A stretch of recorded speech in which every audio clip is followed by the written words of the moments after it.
friends, welcome to MRS Shorten Studio. இந்த வீடியோல நம்ம chapter 7 circle S and Z பத்தி தான் டீடைலா பார்க்க போறோம். இப்போ வாங்க வீடியோக்குள்ள போலாம். இந்த chapter circle S and Z ஓட கான்செப்ட் என்னன்னா, the consonants S and Z are represented not only by the stroke but also by a small circle. அதாவது இதுவரை நம்ம வந்து S-க்கும் Z-க்கும் ஸ்ட்ரோக் ஃபார்ம் தான் நம்ம பார்த்தோம். ஆனா முதல்ல அவங்க வந்து ஒரு சர்க்கிள் ஃபார்ம் இன்ட்ரோடியூஸ் பண்றாங்க. அதாவது S-னா நமக்கு என்ன தெரியும்? இப்படி போட்டா அது லைட்டா இது லைட் பண்ணி போட்டா அது எஸ், அதே டார்க் பண்ணி போட்டா அது Z. இந்த ரெண்டு தான் நமக்கு தெரியும். அவங்க புதுசா வந்து நீங்க இது ரெண்டுத்துக்கு பதிலா சர்க்கிள் யூஸ் பண்ணலாம் அப்படின்னு சொல்றாங்க. சர்க்கிள்னா சின்னதா ஒரு குட்டியா ஒரு சர்க்கிள் போட்டீங்கன்னா இதான். இதுக்கு ரெண்டு டிரெக்ஷனும் சொல்றாங்க. ரைட் மோஷன்ல போடுறது. ரைட் மோஷன்னா இந்த வாட்டமா நீங்க ஒரு சர்க்கிள் போட்டீங்கன்னா அது ரைட் மோஷன். அதே வந்து இந்த வாட்டம் போட்டீங்கன்னா அது லெஃப்ட் மோஷன். சோ இது எல்லாத்தையுமே எங்கெங்க யூஸ் பண்ணும் அப்படின்றத கண்டிஷன்ஸோட பார்க்கலாம். இப்போ நம்ம ரூல்ஸ்க்கு போலாம். ஃபர்ஸ்ட் நமக்கு வந்து கர்வ்டு ஸ்ட்ரோக் நம்ம எஸ் எப்படி யூஸ் பண்ணோம், அந்த சர்க்கிள் எஸ் எப்படி யூஸ் பண்ணோம் அப்படின்றதா ஃபர்ஸ்ட் ரூல். நமக்கு தெரிஞ்ச கர்வ் ஸ்ட்ரோக்ஸ் என்னென்ன இருக்கு? எஃப், வி, இத், எஸ், இஷ். இதான் நமக்கு தெரிஞ்ச கர்வ் ஸ்ட்ரோக். சோ இதுக்கெல்லாம் நம்ம எப்படி சர்க்கிள் எஸ் யூஸ் பண்ணணும்னு சொல்றாங்கன்னா, இன்சைட் த கர்வ்க்கு உள்ளார கர்வ்க்குள்ள இந்த மாதிரி இந்த வெளியில இந்த பக்கம் போடாம கர்வ்க்குள்ளார இப்படியே ஒரு ஸ்ட்ரோக்கா போடுங்க அப்படின்னு சொல்றாங்க. Inside the curve. அதான் ஃபர்ஸ்ட் ரூல். இப்போ எக்ஸாம்பிள்ஸ் பார்த்தா ஈஸியா புரியும். ஃபர்ஸ்ட் வார்த்தை சேஃப். சேஃப்ல என்னென்ன வார்த்தை வருது? எஸ் சவுண்ட் வருது, எஃப் சவுண்ட் வருது. சோ இது நம்ம ஸ்ட்ரோக் எப்படி போடுவோம்? எஃப் ஸ்ட்ரோக் தெரிஞ்சிருச்சு.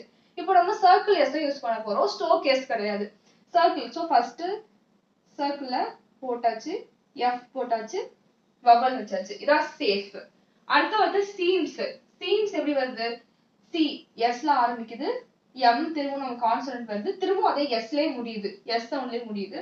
சோ இதுக்கு நம்ம எப்படி ஸ்ட்ரோக் பண்ணா, இதுல நமக்கு வந்து ரெண்டு சர்க்கிள் போடுற மாதிரி வரும். எப்படின்னா எஸ் போட்டாச்சு ஃபர்ஸ்ட், சி எம், திரும்ப இன்னொரு சர்க்கிள் சீம்ஸ். இதுக்கு நம்ம வந்து கர்வ் ஸ்ட்ரோக். இப்போ நம்ம வந்து எம்னா இப்படிலாம் போட்டு இப்படிலாம் போட முடியாது. சோ அதுக்காக தான் சொன்னாங்க இன்சைட் த கர்வ்னா அது வந்து நமக்கு கொஞ்சம் கன்வீனியன்ட்டா இருக்கும். அதுக்காக தான் வந்து அவங்க இன்சைட் த கர்வ் சொல்றாங்க. இப்போ rule number 2 straight stroke. Straight stroke உங்களுக்கு என்னென்னலாம் தெரியும்? ஸ்ட்ரெயிட் ஸ்ட்ரோக் வந்து P, B, T, D, J, J, இதெல்லாம் ஸ்ட்ரெயிட் ஸ்ட்ரோக்ஸா. இப்போ இதுக்கெல்லாம் நம்ம சர்க்கிள் வந்து எப்படி போடலாம்னு சொல்றாங்கன்னா, அவுட் சைட் போட சொல்றாங்க. இதுக்கு வந்து இன்சைட் த கர்வ் சொன்னாங்களா, இது வந்து அவுட்டர் மோஷன்ல போட சொல்றாங்க. இப்போ வந்து சாரி, ஃபர்ஸ்ட் வந்து சாரி எடுத்துக்கலாம். சாரில ஆர் வருதா? இப்போ நீங்க இன்சைட்னா இந்த பக்கம் போடணும். சோ அவுட் சைடுன்னு சொல்றதால இப்படியே ஆரம்பிச்சிடணும். S R, sorry. ரெண்டாவது வார்த்தை டாஸ்க். டாஸ்க் பாத்தீங்கன்னா டி வருது, எஸ் எப்பயும் போல வந்துச்சு, கே. இதுல வந்து ரெண்டு கான்சனன்ட் இருக்கு. ரெண்டு கான்சனன்ட் நடுவுல எஸ் வரும்போது நீங்க எப்படி போடணும்? அவுட் சைடு, அதே அவுட் சைடு தான். ஆனா இதை வந்து ஜாயின் பண்றது எப்படின்னா, டி போட்டாச்சு, எஸ் அவுட் சைட்ல போட்டு கே முடிக்கணும். டாஸ்க். இதான் வந்து ஸ்ட்ரெயிட் ஸ்ட்ரோக்கான rule. When circle S is to be added between two straight strokes not forming an angle, it is written left motion. இந்த தேர்ட் ரூல் என்ன சொல்றாங்கன்னா, இப்போ ரெண்டு ஸ்ட்ரெயிட் ஸ்ட்ரோக் உங்களுக்கு வருது, அதுக்கு நடுவுல உங்களுக்கு எஸ் வந்துச்சுன்னா அப்போ நீங்க எப்படி யூஸ் பண்ணணும்னா சொல்றாங்க. இதுக்கு முன்னாடியே வந்து உங்களுக்கு ரெண்டு ஸ்ட்ரோக் வந்துச்சு, ரெண்டு ஸ்ட்ரோக்கு நடுவுல எப்படி போகணும்னு பார்த்தோம். ஆனா ரெண்டு ஸ்ட்ரெயிட் ஸ்ட்ரோக் கிடையாது.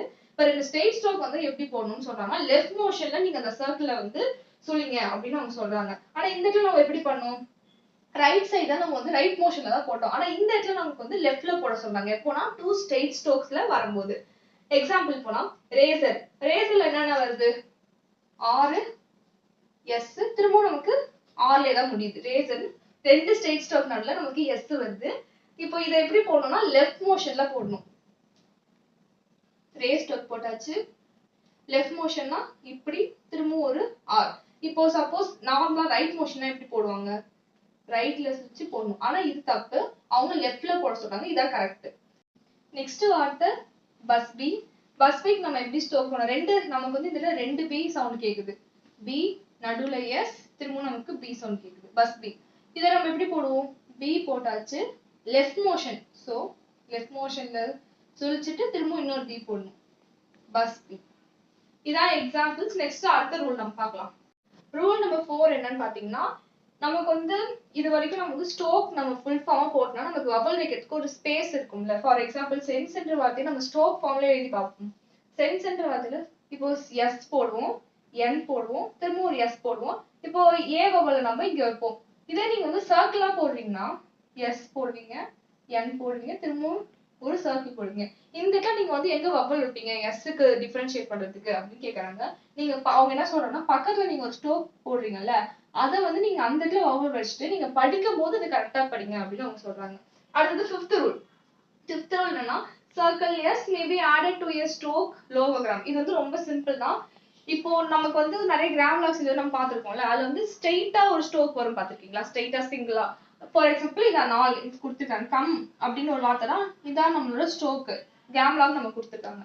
இதே எஸ் ஆட் ஆகும்போது அவங்க என்ன சொல்றாங்கன்னா நீங்க வந்து ஒரு சர்க்கிள் ஆட் பண்ணிக்கோங்க அப்படின்னு சொல்றாங்க.